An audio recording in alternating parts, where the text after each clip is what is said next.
Hello everyone, Manathrall here, and welcome back to a Suggestion Saturday video. Oh crap. I had it set in my head. Okay, there's a lot of suggestions I have going through my head right now, and that is why I'm not entirely sure which one I want to go for first. So, I'm actually going to go for the Revolution mode.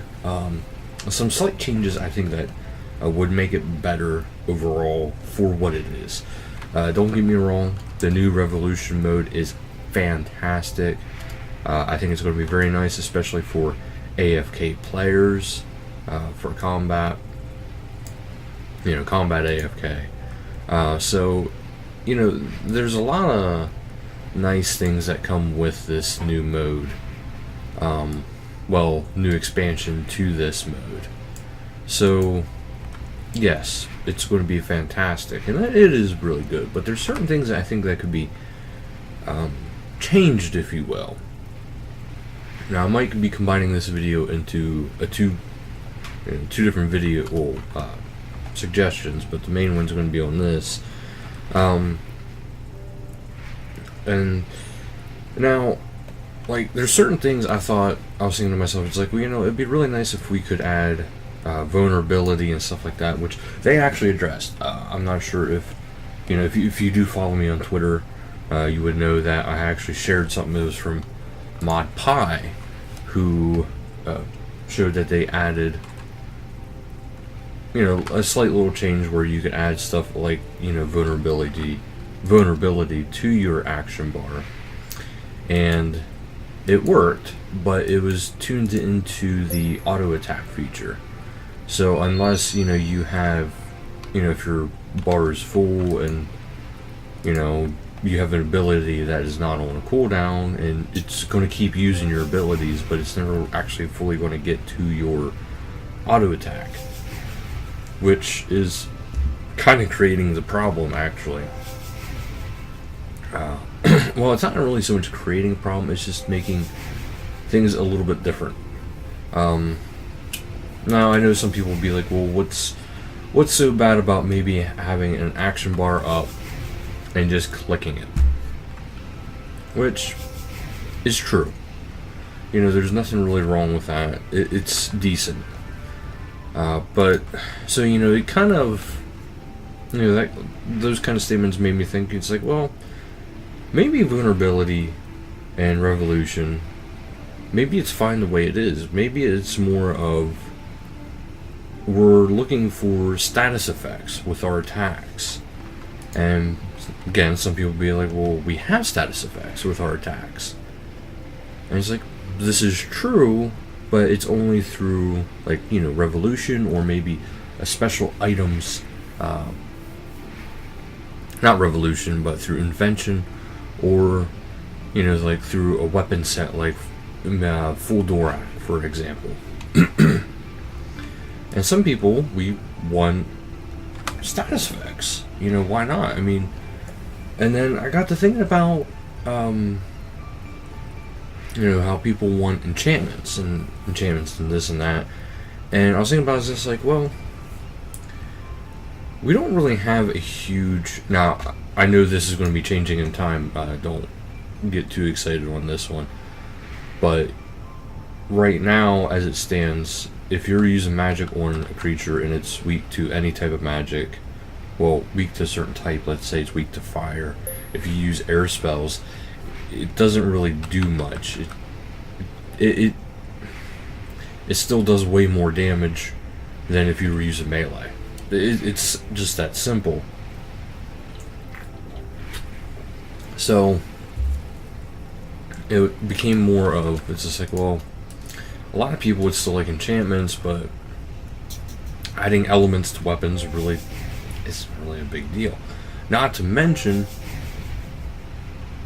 why would you want to add elements to a weapon other than for cosmetic appearance?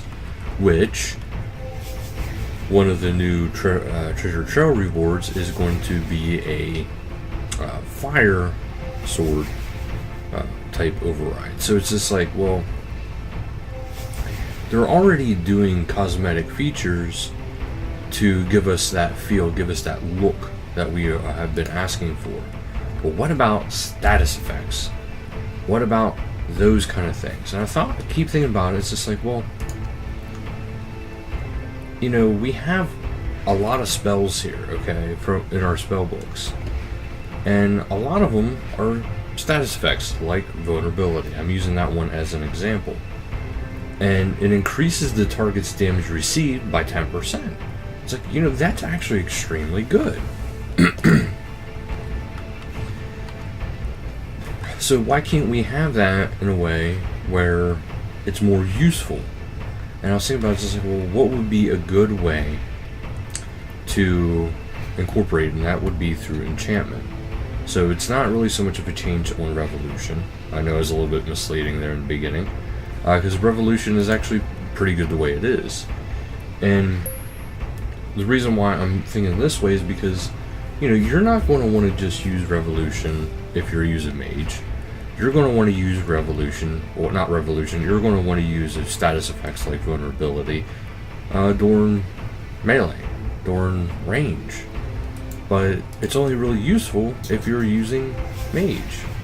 It's like, well, this is kind of a problem. So, instead of these effects being Mage spells, how about having them as actual status effects? So it would still require the runes, and these enchantments, if you will, would have to be replenished, kind of like how Invention works. You could say maybe one of the scholars in the Wizard Tower took some inspiration from took some inspiration from Invention and decided that, you know, hey, wait a minute, if we start enchanting our weapons and just, you know, constantly recharging it, much like they do with their divine charges, which is what I'm saving up for right now, we could actually harness the power of these status effects. And then all it would take is for you to enchant your weapon. Now, you could still have it augmented, you could still have it plain. That would be up to you. However, these spells what it would be is, like, for instance, let's say you want to use the Confuse. Okay, we'll go with the Confuse section, because I think I only see two for Confuse. There's Confuse, yeah, Confuse and Stagger are the only two that I see are very similar. There might be more, and I apologize if there is more, because there probably is. But let's say those are the two that actually are the ones that reduce the target's chance to hit by 5% for 1 minute. Now the time frame is actually pretty decent, 1 minute. But if it's an enchantment, 1 minute, yeah, that's actually not that bad, because you know what? You know what we have now? We have an improved buff and debuff bar thanks to Mod Shani, so we actually get to see that on our targets.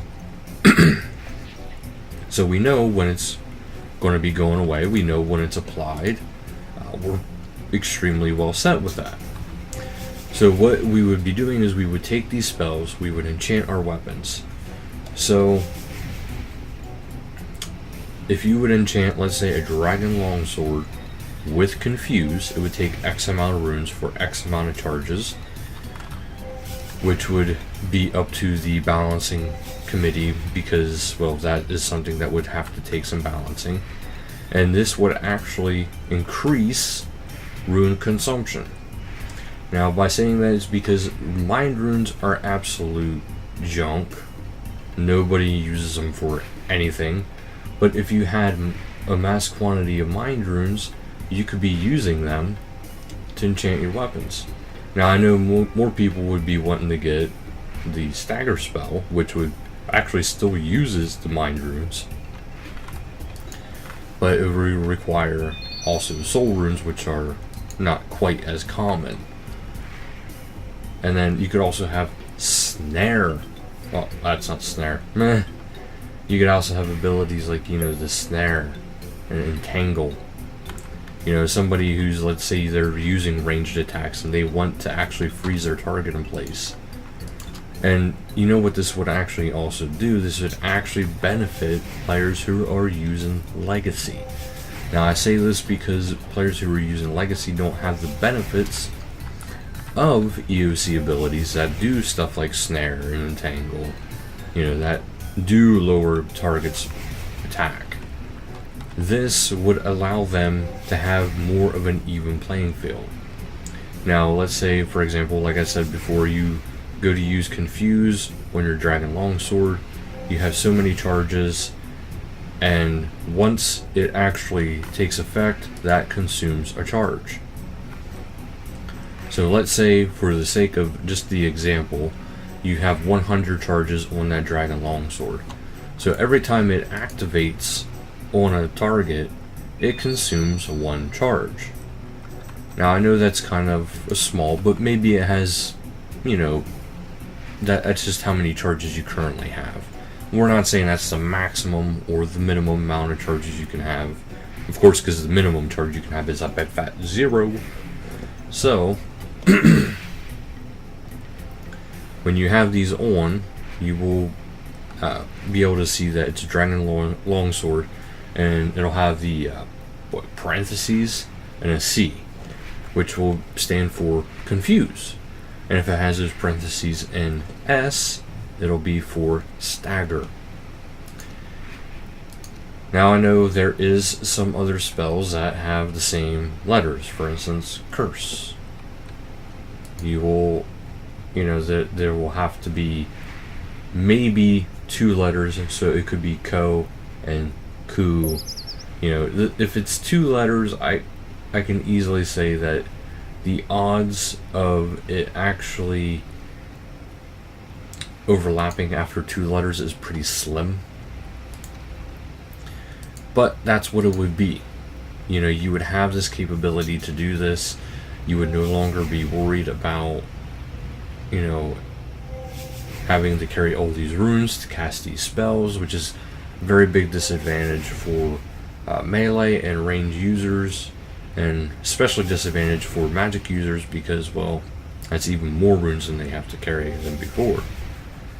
And it's a huge bonus to the Legacy players. So that's suggestion number 1. Suggestion number 2 is a bit smaller, and it has to do with the upcoming Aura Bag. Now I know the Aura Bag, it's been getting delayed a lot, and it's still in development. I think it's on the back burner for a little bit because there's other stuff going on. With that being said, it's a perfect time to actually make suggestions for the Aura Bag, for what people want out of this. And one thing I personally would like to see, and I don't know if this is actually something that's already going to be implemented, something other people have already said, etc., etc.,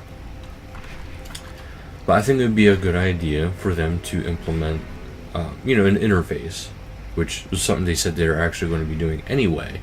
But in this interface, you would have skill sections. So you would actually go into the interface, and you would see all your skills.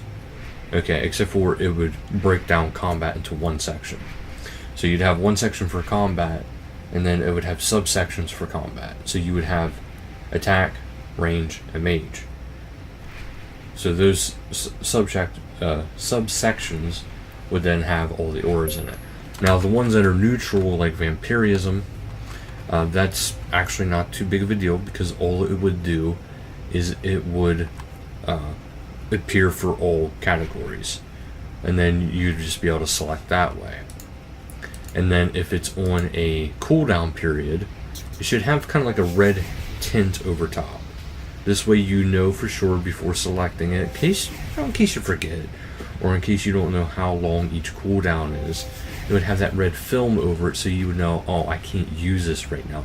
Or even an X over the icon. Sorry. But yeah, maybe even an X over the icon, you know, like where the aura picture would be, you know, there would be an X, so you can tell that it is on cooldown, it is not able to be used. And of course, only the highest tier stuff would appear. You know, like just like right now, you can't go back and use your low tier your mid tier, your high tier. You know, you can't just keep changing it up. You actually have to use your highest tier one, which is not that bad. But that's a pretty simple suggestion. That's why I just wanted to kind of throw it out there with it. So yes, I'm sorry for misleading you by saying it was changes to EOC when it's actual, well, not EOC, but Revolution, EOC. But it's actually changes to the spells and enchantments a little bit. Because enchantments, they're actually already in the game. It's just there's no weapon and armor enchantments yet. And I think that would be the perfect way to do it. So thank you guys so much for watching, and until next time, later guys.